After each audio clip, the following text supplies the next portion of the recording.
Here's the full slow-paced story written according to your instructions. Word count. Tilde 1300. Dash dash dash. Exclusive trending comedy video 2025 episode 309. The countryside air was calm that morning, carrying with it the faint scent of wet earth and growing rice. The wide green fields stretched endlessly under a soft, hazy sky, and a narrow dirt path wound through them like a forgotten ribbon. On that path stood a strange and colorful vehicle, a machine that looked part bicycle, part cart, and part dream. Its wooden frame was painted with bright stripes of yellow and blue, and its wheels creaked as though they were not quite sure how to turn.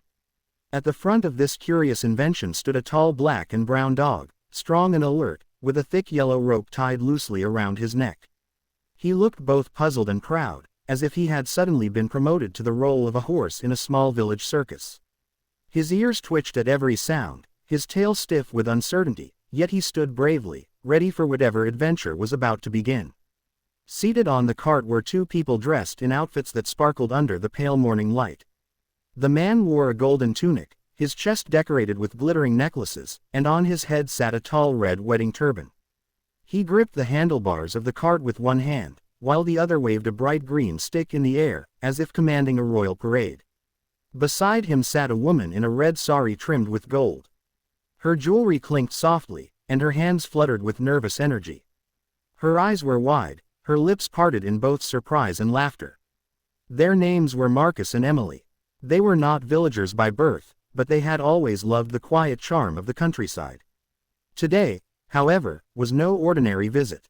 Today was the filming of episode 309 of the show that had unexpectedly captured millions of hearts, exclusive trending comedy video 2025. The idea for this episode had started simply. The production team wanted something that would make people laugh but also feel the warmth of a rural morning. Instead of polished stages or expensive props, they decided to use the fields, the fresh air, and the imagination of two playful souls. And so Marcus and Emily found themselves dressed as a comical bride and groom, perched on a cart that no sensible person would trust, guided not by a horse or bullock, but by their loyal dog, Bruno. The scene opened with Marcus pretending to be a nervous groom. His eyes darted side to side, as if wondering whether this strange vehicle would carry him safely to his new home. Emily, on the other hand, played the role of a bride who was half excited and half terrified, clutching the edge of the cart and calling out in exaggerated tones.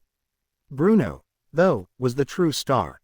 The camera lingered on his puzzled expression, on the way he tugged gently against the rope as if asking, "Are you sure about this?" His legs shifted, his head tilted, and his mouth opened in what looked suspiciously like a grin. The problem was simple and relatable. The cart was supposed to move, but Bruno did not understand how to pull it. Marcus waved the green stick with mock seriousness, pretending to steer as though he were guiding a royal chariot. Emily gasped and cried out, "Oh no, we are going too fast." Even though the wheels had not moved an inch. For a moment, everything seemed stuck. The dog refused to walk, the cart refused to roll, and the actors refused to break character. The crew behind the camera exchanged nervous glances.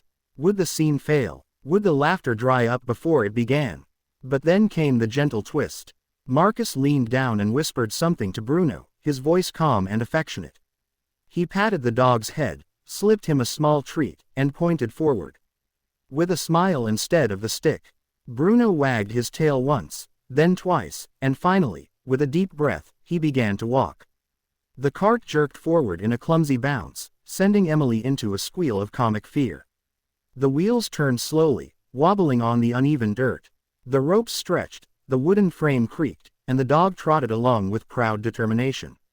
Marcus pretended to be a skilled driver, steering left and right with exaggerated gestures, while Emily clutched her veil and cried, "Help, help. We are flying too fast." The audience watching through their screens would laugh at the absurdity of it all. The majestic wedding clothes, the ridiculous cart, the noble dog acting as a horse. But beneath the comedy was something softer, something almost tender. It was the way Marcus never stopped watching Bruno with care, making sure the animal was not hurt. It was the way Emily's laughter, though loud and silly, carried a note of real joy, reminding everyone of the simple happiness found in playful moments. As the cart rolled further along the path, a group of children from the nearby village gathered at the edge of the field. Their eyes lit up at the sight. They clapped, shouted, and ran alongside, cheering for Bruno as though he were a hero in a grand parade. Their laughter rang across the fields, mixing with the calls of distant birds and the soft rustle of young rice plants swaying in the breeze. For a brief time, the dirt path turned into a stage, the green fields into an audience hall, and the humble dog into a star greater than any actor.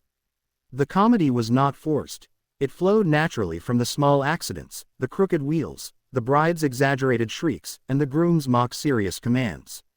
But every performance must reach an ending, and so must every journey.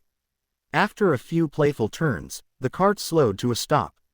Bruno, panting but proud, wagged his tail and barked once, as if announcing that the ride was complete. Marcus and Emily looked at each other, their faces breaking into real smiles, the kind that no script could ever create. The crew clapped, the children cheered louder, and somewhere in the hearts of those who would later watch episode 309, a warm feeling would bloom.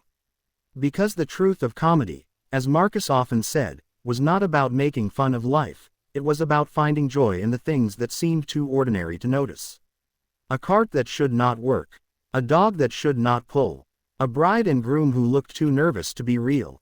Together, they created a story that made people laugh, but also reminded them that love, patience, and play could turn even the simplest morning into something unforgettable. When the cameras stopped rolling, Marcus reached down and untied the rope from Bruno's neck. He stroked the dog's fur gently, whispering thanks.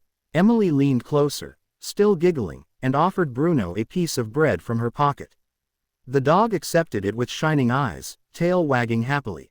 The sun had risen higher now, casting warm light across the fields. The crew began packing their equipment, but Marcus and Emily lingered on the cart, still dressed as the comical bride and groom. They looked out across the land, where children still played, where farmers bent quietly over their crops, and where life continued in its steady, gentle rhythm. In that moment, the comedy was no longer just a show. It was a bridge, between actors and villagers, between laughter and love, between the ordinary and the extraordinary. And when episode 309 finally appeared on screens across the world, people laughed, yes, but they also felt a quiet comfort, as though the story of a cart, a dog, and two playful hearts had reminded them of something important, that joy is always near, waiting to be found in the most unexpected places. Word count. ~1310. Would you like me to also create a short YouTube-style title and description for this episode, like you asked for earlier with other images, so it looks ready to upload?